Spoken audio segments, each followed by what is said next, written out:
fast scream to get those eyes off of me. Get those steel rods out of me. This hurts. This hurts me, and nobody came because nobody knew.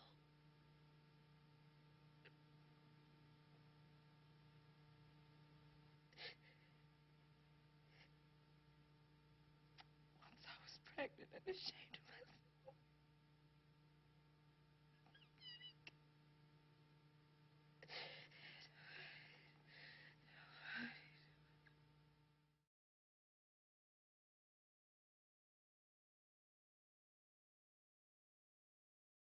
It emulates history, how history went the same way with the immigration, and then their expression through dance and through song, and then and the whole thing progressed the same way. There was a lot of like things about reality and imagination, or like past and present.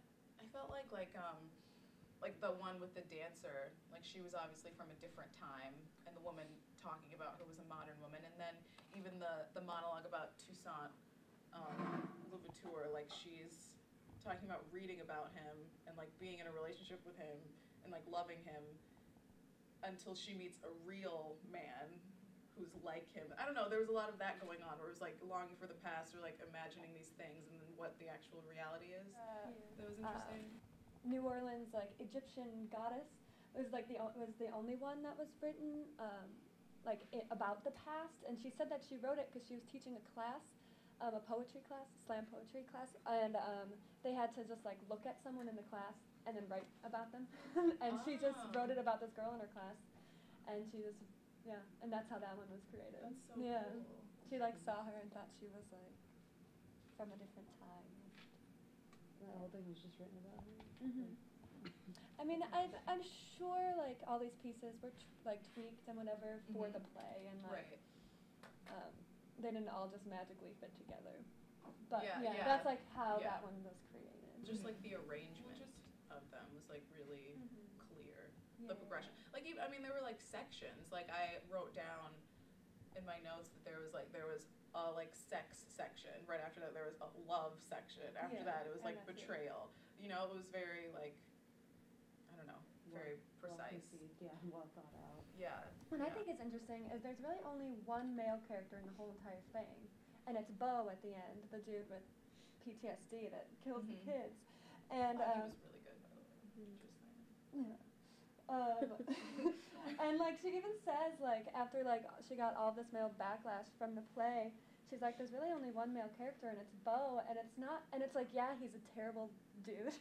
He like beats his wife and he kills the kids, but there's still something, she says, there's like still something about him that you feel for him. It's not like he's a monster. He like comes back with PTSD, and he's not really like helped, and he's like illiterate and like all this stuff. So she's like, so that's, I don't know, that's what she said, like he's not like, it's not like I made him a monster. She didn't make any of these men monsters. And also just the way that actor played him was very like varied and nuanced, and not at all like one note or anything. Yeah, he was evil. Yeah, which I thought was a good. Evil. Yeah, exactly. A good choice.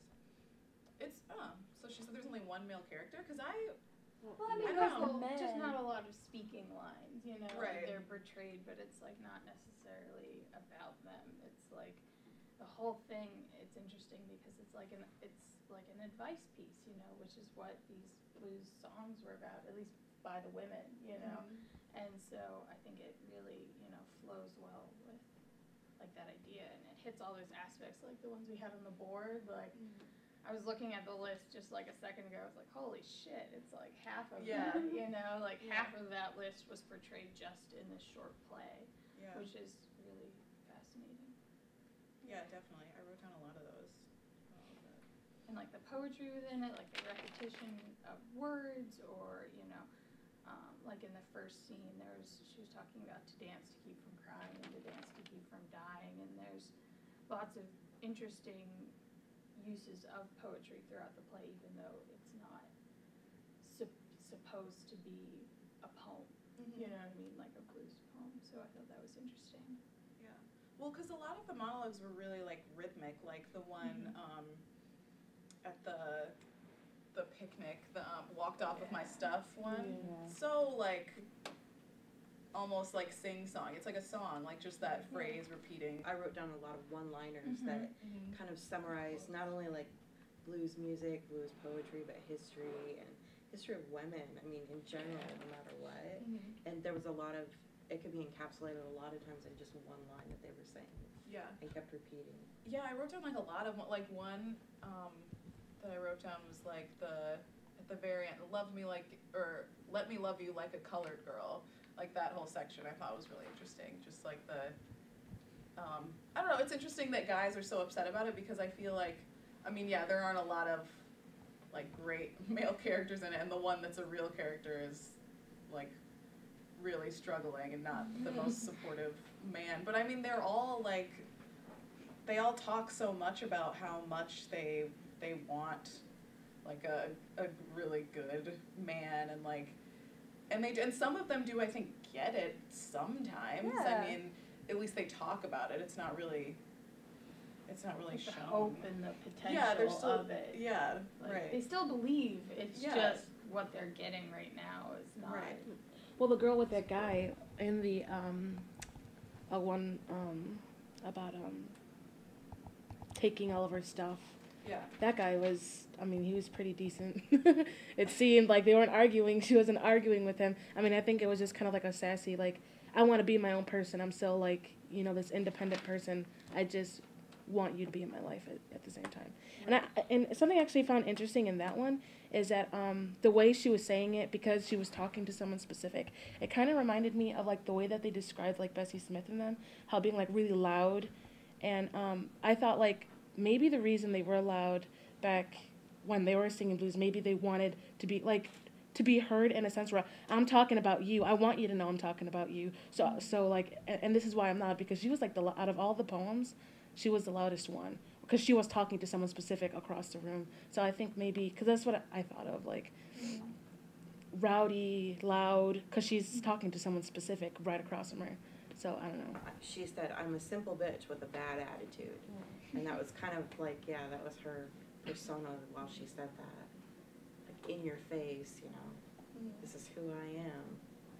The author heard someone heard a woman, I think it was on the subway or somewhere, just in a conversation with someone saying, someone just tried to walk off with all my stuff. And then she wrote that. So that's how that one started. All the men to be kind of creepy. Like, they all made me very uncomfortable for the most part. And I'm surprised to hear that nobody else really felt the same way. They just all kind of gave me the creeps. And I was like, girl, why are you going back to that?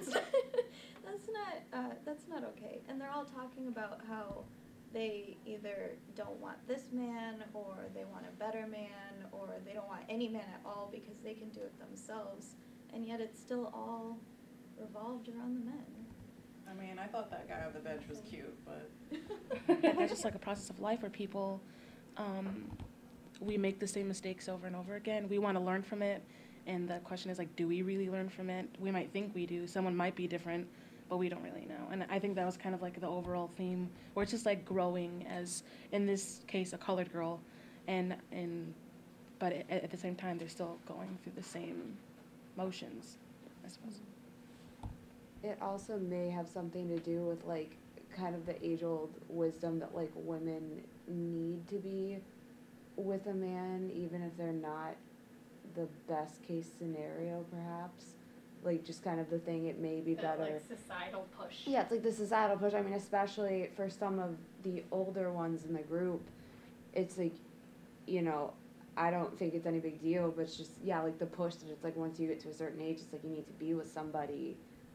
And sometimes people will put on a facade and kind of block out the bad parts because they think that it's better just to kind of be with somebody, because it's sometimes looked down upon if you don't have like somebody in your life. It's both that. It's like that society tells us like that you need this counterpart, and also just the sheer loneliness of it, you know, like the human need and the human feel. It's like you've got that, and then you've got all these people telling you that you don't need that and you deserve better, but at the same time, I think a lot of women may be scared that it's like they're not going to find anybody else, or they're not going to find somebody that's going to treat them with respect and dignity, or you know, for any number of reasons, so they kind of keep themselves in that situation just because they're unsure, they're uncertain of what the future's gonna hold. Yeah, So. I mean, I think that's prominent, like, even now, you know. Exactly. Even, I mean, I see that with my own friends, you know, women that I very much respect as individuals, and I respect their minds and everything, and they just